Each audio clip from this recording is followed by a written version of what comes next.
Tonight, Parliament to probe alleged plot to remove the IGP as part of a conspiracy to rig the 2024 elections captured in the leaked tape. That a new IGP is put in place who will collude with a sitting government to get a certain outcome. That must concern this Parliament. It borders on the security and the stability of our country. That this House wants to know who are those involved. We tell you about the spirited debate on the floor of Parliament today, with the Interior Minister forced to agree to the setting up of this bipartisan probe. Let it not be said that the President planning to remove IGP, when I know it's not true, it's my duty to put out there, it is not true. Subject to those, I have no difficulty in an investigation of the leaked material.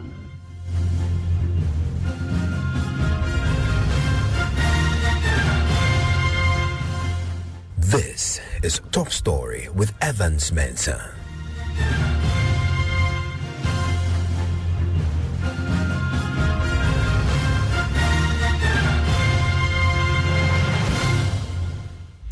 And Top Story is always brought to you by Vodafone. Parliament is tonight set to probe the alleged plot to remove the IGP as part of the conspiracy to rig the 2024 elections captured in the leaked tape. We will hear from the Speaker of Parliament shortly, who ruled on the matter following a spirited debate on the floor. But first, listen to the Deputy Minority Leader, Emmanuel Amakofibua, who made an urgent statement on the floor on the leaked tape. Mr. Speaker, in that leaked tape, and the reason why it's important, borders on two very important things. A critical institution, which is the Ghana Police Service, and the head, which is the IGP, and the stability of our country and our democracy. In the said leaked tape, Mr. Speaker, alleged leaked tape, there were purported senior members of the MPP who had met allegedly a senior police officer discussing the Assin North election, the role of the IGP, and how he did not lead the effort in allowing the MPP. When there's a leaked tape, when the leaked tape, there's issues around the leaked tape, has to do with the IGP, the sitting IGP, and the attempt to remove him, and the issues about 2024 election, and what must be done to make sure that a new IGP is put in place who will collude with a sitting government to get a certain outcome. That must concern this Parliament. It borders on the security and the stability of our country. And it's very important that the Minister is here, that this House, and I'm happy he's here, that this House wants to know who are those involved, what is the authenticity of that leaked tape. We need to find out, and I think all I'm asking, Mr. Speaker, is that we ask the Minister of State, who is responsible for this sector, to look into the matter.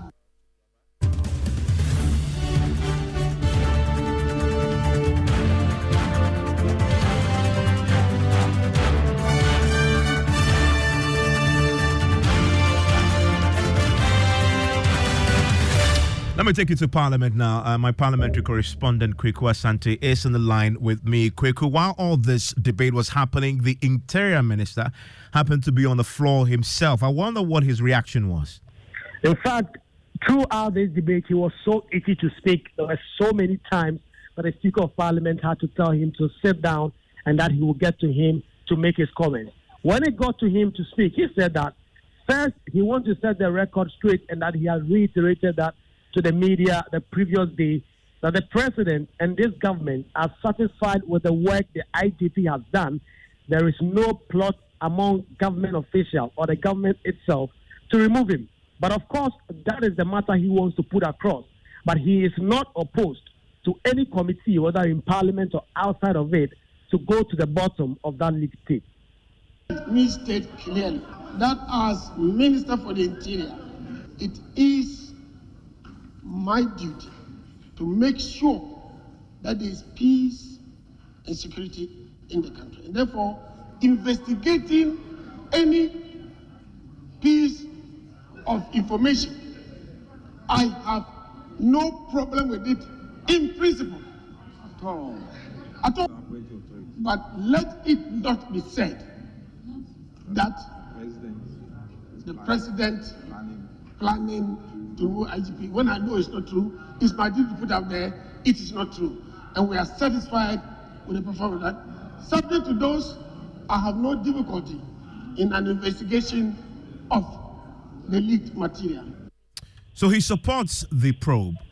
That's him. Yeah. What about the other majority members who also debated this?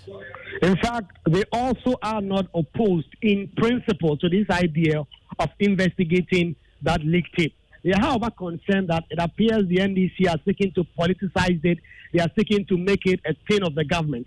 And so we heard that from the local government minister, Dan Botri, and MP for Kaikwe Central, Patrick Boma, who are all opposed to the idea of investigating, but are against politicizing this issue. An alleged tape. So until such a time that is determined, you cannot jump to such a conclusion and state that they are using that to undermine the sovereign will of the people. So to get the impression that an IGP can do something extraordinary wonderful to assist a party to win election is wrong. If there's a tape and you want it to be investigated, I in principle have no problem. But to go ahead and give the impression that a particular IGP presence or not, or whether he's office or not, will determine the outcome of election is wrong. And the minority side, Kweku? Well, they say that despite all this that the majority MPs had been arguing, they believe that the majority wanted to hide something. In fact, we heard from the former minority leader, Haruna Idrisi himself, who had some stellar work to say about the performance of the IGP. We also heard from James Tagalga and also MP for Isinafo South, Eric Opoku, who all said that the majority side were not opposed to this idea of setting up a committee. Then why were they even on their feet in the first place? Police officers involved in a conspiracy to rig the upcoming election. Mr. Speaker, it should be a matter that should engage the attention of this House. And we're saying that Mr. Speaker makes appropriate directives so that this matter can be gone into and the veracity or otherwise of the audio authenticated. And if it is authenticated, those behind this whole thing should be punished. They should be prosecuted to serve as a deterrent. Because the identity of the persons are not known, it is only through such forensic thorough audit you will establish those behind it. And Mr. Speaker, we do so not just for the professional integrity of the IGP and to preserve and protect him and empower him to ensure that elections in this country, even tomorrow, are conducted in a manner. Mr. Speaker, I'm sure you have always taught us that the word free and fair have constitutional meaning. When the Constitution says that elections shall be conducted in a manner which is free. Free from what? Free from fear, free from intimidation, free from influence. It has a meaning. So free and then fair. So, Mr. Speaker, to preserve our democracy and to protect the professional integrity of the Inspector General of Police, and to appreciate what Dan Parry is doing in preserving this, we are requesting for a parliamentary inquiry into this matter. And we are only asking for investigations, nothing more than investigations, so that we can expose, we can know those people behind it. If we are not behind it, why are you worried? If we are not behind it, why are you worried? Assist us, agree that we investigate into this matter, and just investigation, you want to impede investigation. What are you hiding? What are you people hiding? What are you hiding? Mr. Speaker, we just want investigation. They should agree that we investigate into this matter to discover those involved. And Kweku, from what I hear, the Speaker in the end ruled that the committee must be formed, but there's a question around its term of reference. Exactly. The Speaker actually said that given everything that he has heard on the floor, he believes that there were more questions than answers and that something needed to be answered. And so a committee will be set to investigate this. But he wanted first to get the statement that had been read by the member on the floor because it was an urgent statement. And that will inform this committee's terms of reference and whether or not this will be referred to the Defense and Interior Committee or a special committee will be set up for this purpose. There's the need for an investigation. But going by the standing orders, I have to give proper direction as to the nature the type of investigation. And so going by the same standing order 72, the last sentence says, the terms of any such proposed statement shall first be submitted to Mr. Speaker. So I will urge the maker of the urgent statement to submit in writing the terms of the proposed statement which he just gave us notice. This will guide me to give the direction as to how the investigation or inquiry will be conducted by the appropriate committee of the House.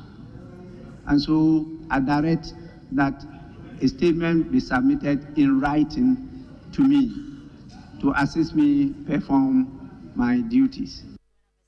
And Kweku, do you have any idea if this particular condition has been satisfied by the minority side? In fact, at the time the Speaker was saying this, the minority said they wwere ready. The maker of the statement was actually waving a printed copy of the statement and said that as soon as Mr. Speaker was out of the chair, he was going to submit that to him. I've been running inquiries. I just left the Speaker's office. I do not have confirmation yet if that has been sent. But at the time the Speaker of Parliament was making this directive, he had a printed copy of the statement and those terms clearly outlined in it, ready to deliver it to the Speaker. Kweku, thank you very much. We'll get back to Parliament pretty shortly to try and get some clarity from the minority side what they themselves believe to be the term of reference for this particular committee that the Speaker believes must be set up. I want to quickly bring in right now on this developing story Colonel Festus Abuaji is a security analyst, joins us right now. Colonel, thanks for your time here on Top Story. I wonder if a bipartisan parliamentary committee is the right forum for this particular probe, considering that you would need to first establish the authenticity of this leaked tape, and it raises questions whether Parliament has the capacity to do that.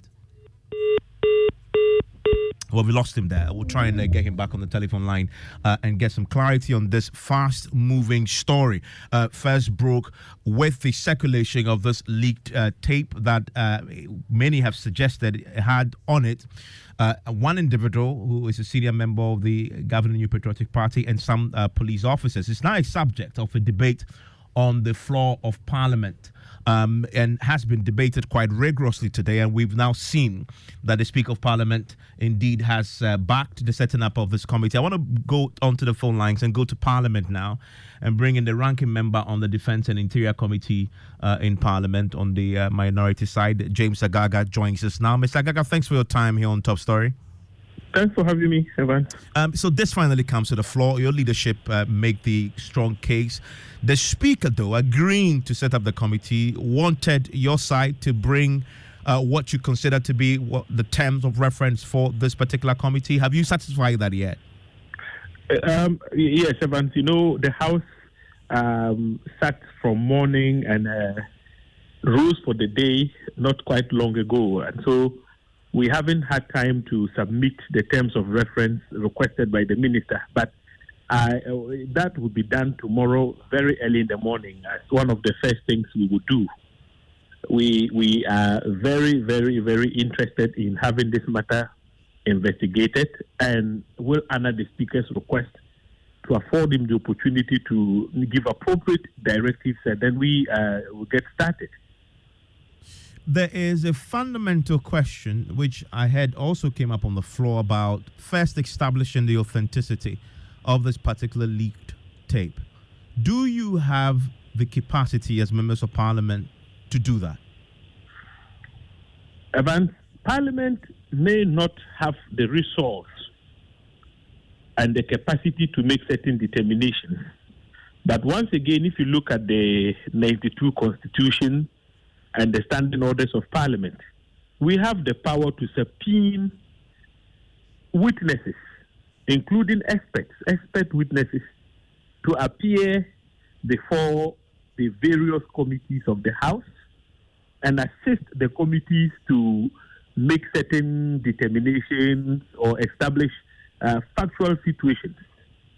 And so I therefore, guided by the extent of power of the committees. I do not see the issue of lack of capacity and resource as something that should hinder the committee the speaker would eventually set up from accomplishing the task that would be assigned to it. How quickly do you want this done? As you specify what the terms of reference should be, would you also be proposing to the speaker? The speaker has that invitation that he's extended to you now, proposing how quickly this should be resolved? Well, I think we cannot take the discretion from the speaker in a matter like this. We'll leave it for the speaker to determine. But as you are aware, when the committee starts its work and at some point it becomes necessary for the committee to ask for an extension of time, the committee would always make those applications for the speaker's consideration. But I can assure you that we, as the minority group in Parliament, are interested in having this matter dealt with expeditiously because of the threats this whole leaked video portends for the very survival of our country's democratic dispensation. We are citizens of the country and have a collective duty to ensure that the Constitution is preserved, which is why this matter should be of interest to all well-meaning Ghanaians. It's a very serious matter, Evan. On the floor today, I had Damboche and also one other majority MP raise the question about the politicization of this particular issue, suggest that the minority side may be politicizing this. How do you respond to that accusation? Yes, Evans, with the greatest of respect to Honorable Damboche and my colleagues on the other side of the aisle, I mean, look, who is politicizing what? An audio is leaked, and in the audio you hear voices saying that, look, an IGP needs to be replaced because if it's not replaced, they will not win the upcoming election. And so straight away you can tie this into election security management. So what it simply means is that they are not happy with the way the current IGP has managed election security so far. They think that it should have been aiding tax within their party, to suppress voters or what. So the security issues that have been raised in that audio, I think should be condemned by all. We never said anything which is not captured in that audio. When we made arguments on the floor today, we said, look, we cited the examples of Ayawasu, West Wagon, Techiman, to drum home the point that we cannot take our election security management for granted. If you consider the crucial position an IGP occupies in our country's security management, then you would understand why this matter is very serious. See, the IGP is the chairman of the election security task force, made up of all the security heads, plus the chief of the defense staff. They are all there to support the Inspector General of Police. But as a matter of fact, the Inspector General of Police is the chairman of that task, if you like, call it the chairman of that security task force. So if the arguments are being made, I heard Honorable Damboche say IGPs do not determine the outcomes of elections. But Evans, where the country's security apparatus is used to suppress voters or to aid the commission of electoral malpractices, right? The snatching of ballot boxes, shootings, killings. When you fire a gunshot at a polling station, you know what happens? You throw the situation on the ground at that polling station into a state of pandemonium. People will start running helter-skelter for their lives. Now, when people are running for their lives at a polling station, tell me, how can agents perform their role of ensuring the integrity of ballot boxes, etc., at that same polling station? We saw these things happen at Ayawaso West Wagon, where security, there was a total breakdown in security because the police on that occasion were not able to confront thugs who had been armed to the teeth. They wore uniforms that had never been seen before, and even threatened police officers. Mr. Gaga, stay with me. I just also been rejoined by Colonel Festus Abwaji, who is a security analyst on this matter. Mr. Abwaji, do you concur that Parliament is the right forum for this probe? Well, first of all, thanks, Evans, for having me. The fact of the matter is that the conspiracy at the heart of the audio tape is against the IGP, who is the head of the police administration. So even per the police procedure of they investigating themselves that we say we don't agree with or to, it will not be very appropriate for the police to be the only institution that probes this matter. Let's also remember that the police service is part of the government structure.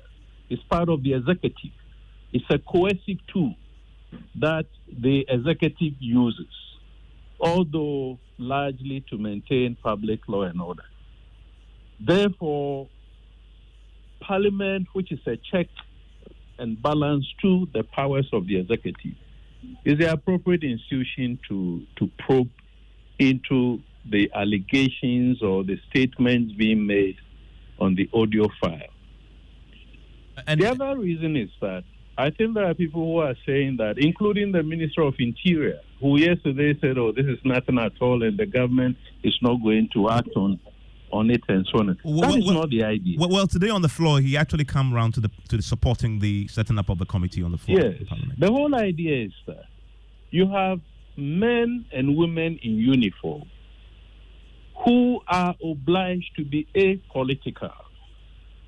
And they are not part of the structures that have been constitutionally established to appoint and disappoint inspectors general of police. That is a prerogative of the president upon the advice, one, of the Council of State and the Police Council. So who are these individuals who are peddling influence on the grounds that this IGP has not helped the party to rig elections? And elections being one of the critical, in fact, it is the only pathway to political power in the country. So when men and women in uniform are now subverting the Constitution, that's a very serious matter. And I disagree with anybody who thinks that this is not a very serious matter and it must be left to, rest in peace and so on and so forth. And thirdly, I have argued that the conspiracy in this audio tape is very much part of the paradigm of state capture, which includes the intrusion of political elite into professional institutions. Otherwise, how would police officers have the courage, the impudence to suggest that they could go to the president and ask him to remove the IGP, and indeed assert that they had tried previously several, except that the head of state had not accepted that kind of influence peddling? It's very, very serious. Yeah, and that raises the question, kind of, about, so this particular probe, what should be its terms of reference? Should it just simply look into authenticating and identify the individuals, or should it have a broader view on looking at what is in there, but the issues, for example, that you just touched on about the politicization of the services, and how then that plays into some of the conversations we had on this tape?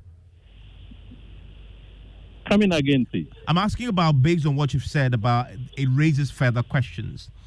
Mm-hmm. What should be the terms of reference for this particular committee? Should it simply, look at authenticating it and who are the individuals there, or should it take a broader view? The authentication should be part of the probe. The allegations, the conspiracy, let me put it out, the conspiracy at the heart of the audio file is what is to be investigated, because I've argued that it is subversive. It subverts the authority and integrity of the police institution. It subverts the integrity and authority of the executive president. It also subverts and undermines the Constitution as a whole. Because we all know that the Constitution has prescribed the institutions and the processes that should lead to the appointment and disappointment of an IGP. And these two, the civilian and the police at the center of this audio file, are not part of that architecture. So it needs to be probed. Now, regarding the authentication, those who are making the case that it could be artificial intelligence and so on and so forth, I think they are trying to belittle the case. So we have an audio file which shows or includes background noises, including a telephone call that came into one of the participants of the conversation during the conversation. But you know, in today's age, in the era of deep fakes, it's possible. No. So far, at least I'm not an IT expert. But when you clone Evans Mensah's voice, you can then get Evans Mensah to make a monologue. This is a dialogue between two people with background noises, including a telephone call that came in. So authenticating the audio file includes subpoenaing the call records of those two persons. And I've heard people who say they know them. They know the civilian who used to be the regional chairperson of the MPP in the north. Yeah, I mean, this is something we don't want to identify people, obviously, because this is a subject of a probe, and we don't want to throw people's name until we've gotten to a place where the parliament, the institution indeed legally mandated to do so, puts their name out there. That's why I wanted to stay away from that. But you're making a substantive point that this can be authenticated. It's possibly not one generated by artificial intelligence. Through forensic methods. For instance, if they were sitting at one place, there is a timestamp on the audio file with a date. The call records will show that at that material time, the commissioner of police and this political entity were at the same place, or whoever was making that allegation was at the same place with the political entity. But Evans, let's be frank, we have had audio files in the past, and one that has been cited is a former chair of the NDC, Ofosu Ampok, which is in court, actually. Yes, who was invited to come and answer questions. So why should this be an exception? With precedent, we have set a practice in motion. Anytime we have such incidents, it stands to good reason to follow that procedure until they are exonerated. And less, of course, I have pointed out that it should not be the prerogative of the president to pronounce anybody not guilty. This must be a professional investigation. And as it stands now, Parliament will lead that. In the interest of time, let me quickly give a quick second to Mr. Agaga. Mr. Agaga, so give us a sense of what the terms of reference will be, because you're going to be submitting this to the Speaker. You possibly should have an idea what it should be by now. Can you give us a sense what this will be? First of all, the scope of work of the committee, and those are going to be in the form of suggestions. Like Colonel has indicated, I think the investigation ought to be multifaceted. So we would not just be interested in the call for the replacement of an IGP, but of course the work of the committee could result in proposals for law reform. Maybe we need to take a second look at the mode of appointment and, if you like, disappointment of an IGP. We could make proposals at the end of the day for those reforms to be, legislated upon. That is just one angle. But most important of all, what recommendations can be made to ensure that, look, when it comes to the management of election security in this country, the interferences that the conspiracy in the leaked audio smacks of are dealt with in a manner that doesn't subvert the will of the people. I think that some of the proposals or references that would be submitting to the Right Honourable Speaker would cover some of the things I have just mentioned. Enumerated. Thank you very much. That's James Agaga. Is a ranking on the Defence and Interior Committee. Earlier, I had Colonel Festus Sabwaji, retired, who is a security analyst. Where do you stand on this probe? The Parliament is now about to commence. Send me a WhatsApp 055 Newsnight starts now.